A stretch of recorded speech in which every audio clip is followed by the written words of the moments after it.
తెలంగాణలో ఎన్నికల తేదీ దగ్గర పడుతున్న సమయంలో సర్వేల హడావిడి మొదలైంది. దాదాపు 2 రోజులకొక సర్వే బయటకు వస్తోంది. రాజకీయ పార్టీలు ఈ సర్వేలను వాటికి అనుకూలంగా మార్చుకుని ప్రచారం చేసుకుంటున్నాయి. ఈ ప్రక్రియలో కొన్ని సర్వేలు ప్రజల నాడి ప్రతిబింబించేలా ఉంటూ ఉండగా కొన్ని నకిలీ సర్వేలు కూడా ప్రచురితమవుతున్నాయి. అయితే ఈ నెల 22న నామినేషన్ల ఉపసంహరణ గడువు ముగిశాక ఢిల్లీకి చెందిన డి ఓటర్స్ అనే సంస్థ దాదాపు అన్ని మండల కేంద్రాల్లో, మేజర్ గ్రామ పంచాయతీల్లో ఫ్లాష్ సర్వే నిర్వహించింది.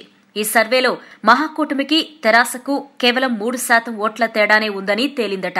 ప్రజాకూటమికి 42% మొగ్గు చూపగా తెరాసకు 39% మొగ్గు చూపుతున్నట్టుగా సర్వే తేల్చింది. భాజపాకు 9%, ఎంఐఎంకు 6% ఓటర్లు అనుకూలంగా ఉన్నారట. సీట్ల విషయానికొస్తే ప్రజాకూటమికి 75 సీట్లు, తెరాసకు 30 సీట్లు, భాజపాకు 7 సీట్లు, ఎంఐఎంకు 7 సీట్లు వస్తాయని ఈ సర్వే తేల్చింది. ప్రజాకూటమిలో కాంగ్రెస్ పార్టీకి 65 సీట్లు, తెలుగుదేశానికి 8 సీట్లు, తెలంగాణ జనసమితికి 2 సీట్లు ఈ సర్వే ఇచ్చింది. కూటమిలో 4వ పార్టీ అయిన సిపిఐ 1 సీటు కూడా గెలవదట. అయితే చాలా వరకు ఎన్నికల్లో జయాపజయాలు రాజకీయ పార్టీలు తటస్థ ఓటర్లకు నమ్మకం కలిగించి వారి ఓట్లను తమ వైపు ఎంతవరకు తిప్పుకోగలుగుతాయి అనే అంశంపైనే ఆధారపడి ఉంటాయి.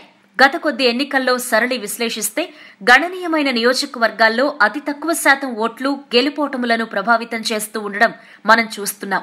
ఉదాహరణకు ఆ మధ్య జరిగిన గుజరాత్ అసెంబ్లీ ఎన్నికలు తీసుకుంటే దాదాపు 19 నియోజకవర్గాల్లో కాంగ్రెస్ పార్టీ చాలా తక్కువ వ్యత్యాసంతో ఓడిపోయింది. అక్కడ విజయానికి కావాల్సింది 92 సీట్లయితే భాజపాకు 99 సీట్లొచ్చాయి. కాంగ్రెస్ పార్టీ 77 సీట్లతో సరిపెట్టుకుంది. అదే తటస్థ ఓటర్లను తన వైపు తిప్పుకునే ప్రక్రియలో కాంగ్రెస్ మరింత శ్రద్ధ పెట్టి ఉంటే ఫలితాలు తారుమారయ్యేవని ఎన్నికల విశ్లేషకుల అభిప్రాయం.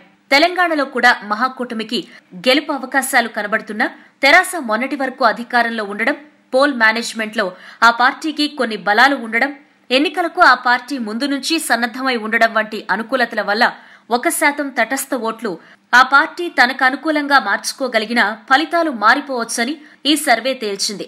మహాకూటమి ఈ విషయంలో తెరాస నుంచి నేర్చుకోవాల్సిందెంతో ఉందని కూడా ఈ సర్వే చెప్పింది.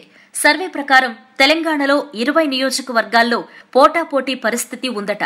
ఇక్కడ ఎవరు గెలిచినా మెజార్టీ 3000 దాటకపోవచ్చని, ఈ నియోజకవర్గాల్లో ఒక 1500 ఓట్లు తమ వైపు తిప్పుకోగలిగితే ఫలితాలు మారిపోతాయనేది సర్వే సారాంశం. అయితే కాంగ్రెస్ పార్టీ తన అభ్యర్థుల విషయంలో అనుసరించిన కఠినమైన ప్రక్రియ